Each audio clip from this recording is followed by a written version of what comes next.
In demand मैं LinkedIn के ऊपर देख रहा था। लिंक्डइन के ऊपर एड्स भरी पड़ी हैं सॉफ्टवेयर डेवलपर्स के हवाले से, data scientist, project managers, financial analyst. आजकल बहुत ही ज़्यादा डिमांड है फाइनेंशियल एनालिस्ट की। Hello everyone, welcome back to my YouTube channel. आज की वीडियो में मैं आप सबको बताने लगा हूँ 5 ईजीएस्ट कंट्रीज जिनकी आपको पीआर मिल सकती है 2025 के अंदर। ये कंट्रीज सिर्फ पीआर के हवाले से भी बेटर नहीं है, जहाँ पे जॉब अपॉर्चुनिटीज़ बहुत ज़्यादा हैं, सैलरीज काफ़ी अच्छी हैं, और जो इनका ओवरऑल पीआर का प्रोग्राम है वो भी बहुत बेहतरीन है। जो सबसे पहले नंबर पे कंट्री आता है वो है जर्मनी। जर्मनी में इस टाइम 400,000 स्किल वर्कर्स की कमी है, जो जर्मन गवर्नमेंट बाहर से फॉरेनर्स को बुला के मुकम्मल करना चाहती है।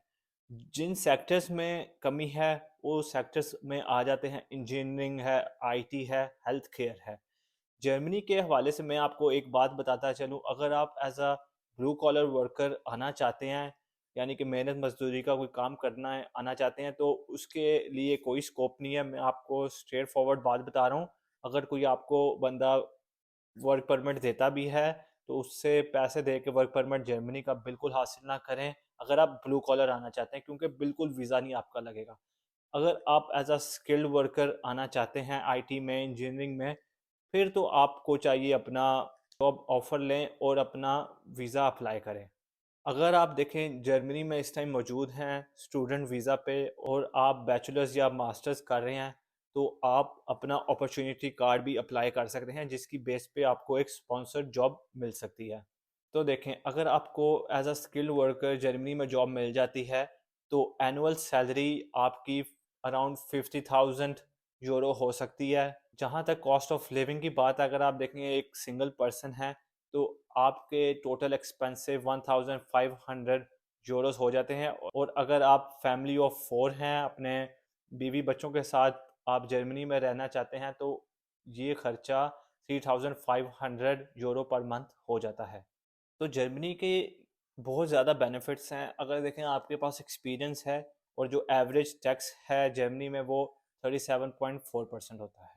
जर्मनी में रोल्स इन डिमांड हैं वो ये हैं: आईटी स्पेशलिस्ट हो गया, इंजीनियरिंग हो गया, हेल्थ केयर प्रोफेशनल्स हो गए, और स्किल्ड ट्रेड पीपल। जो नंबर सेकंड कंट्री है पीआर के हवाले से वो पोर्चुगल है। पोर्चुगल में highest number of elderly people हैं यूरोपियन कंट्रीज़ के अंदर। जो वीज़ाज़ हैं पोर्चुगल में वो होता है D7 passive income visa, D8 visa remote workers और फ्रीलांस वीज़ा।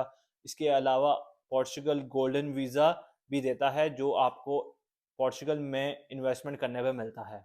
जो एवरेज सैलरीज पोर्चुगल में हैं वो 15 टू 18,000 यूरोस होती हैं। और इसके अलावा कॉस्ट ऑफ लिविंग, अगर आप एक सिंगल पर्सन पोर्चुगल में रहते हैं तो 1200 यूरो आपका खर्चा होता है। और अगर आप देखें फैमिली के साथ रहते हैं तो ये खर्चा 2500 यूरो तक भी हो सकता है। और जो एवरेज टैक्स है पोर्चुगल में वो 26.5% होता है। पोर्चुगल का ये एडवांटेज है, पोर्चुगल में आप एज अ स्किल्ड वर्कर भी आ सकते हैं और अनस्किल्ड वर्कर भी आ सकते हैं। यानी कि अगर आप ब्लू कॉलर का काम करना चाहते हैं पोर्चुगल में, मेहनत मजदूरी का, तो पोर्चुगल में बहुत ज़्यादा जॉब अपॉर्चुनिटीज़ होती हैं, क्योंकि जो यहाँ की अपने लोग होते हैं वो वेस्टर्न यूरोप की तरफ निकल जाते हैं जॉब वगैरह करने के लिए। और इस time roles in demand Portugal में, उसमें अगर आप देखें गार्डनिंग का आपको काम आता है, आपको फार्मिंग का काम आता है, हैवी ट्रक ड्राइवर हैं, स्विंग मशीन ऑपरेटर हैं, इलेक्ट्रिकल मशीन्स का आपको काम आता है, इंडस्ट्रियल मशीन्स का आपको काम आता है अगर आप वेल्डर हैं, प्लम्बर हैं। इसके अलावा आपको रेस्टोरेंट इंडस्ट्री में अगर आप देखें कुक हैं, वेटर हैं, तो इसमें भी आपको ईज़िली पोर्चुगल में जॉब मिल जाती है। और पोर्चुगल का एक ये फ़ायदा है कि अगर आपको सिर्फ इंग्लिश भी आती है ना, तो आपको अच्छी एक जॉब मिल जाती है। जो नंबर थर्ड कंट्री है पीआर के हवाले से वो स्पेन है। स्पेन में एक ये बात है कि पीआर तो यहाँ पे आपको इजीली मिल जाती है, पर स्पेन में इस टाइम अनएम्प्लॉयमेंट बहुत ज़्यादा है। जो उधर के अपने लोकल लोग हैं उनको जॉब नहीं मिलती। तो आपने ये बात अपने जहन में रखनी है स्पेन आते हुए। और स्पेन में 3 टाइप्स के मेन वीज़ाज़ होते हैं। एक एंटरप्रेन्योर वीज़ा होता है, ईयू ब्लू कार्ड वीज़ा होता है, और एक सीजनल या वर्क वीज़ा होता है। जो एवरेज सैलरी है स्पेन में वो 27,000 यूरो होती है ईयरली। और जो कॉस्ट ऑफ लिविंग है वो अगर आप देखें सिंगल पर्सन है तो 1600 यूरो तक आपका खर्चा हो जाता है। और देखें अगर आप फैमिली ऑफ 4 हैं तो ये खर्चा आपका अराउंड 3000 यूरो हो जाता है। और जो एवरेज टैक्स है स्पेन में वो 22.1% होता है।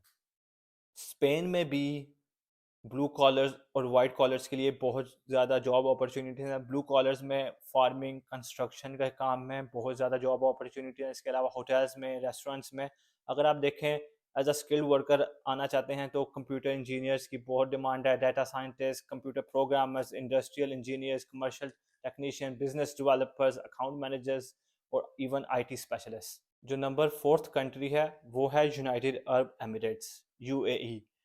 तो जो यूएई में एवरेज ईयरली सैलरी है वो 150,000 से लेके 200,000 तक आपकी ईयरली सैलरी बन जाती है। Cost of living single person 7,000 दिरहम में खर्चा हो जाता है। अगर आप देखें फैमिली के साथ आ रहे हैं तो ये खर्चा आपका 14,000 दिरहम भी हो सकता है। तो अब आपको पता ही होगा यूएई इस वजह से इस लिस्ट में है कि अब यूएई भी परमानेंट रेजिडेंस यानी कि लॉन्ग टर्म रेजिडेंस देने लग गया है।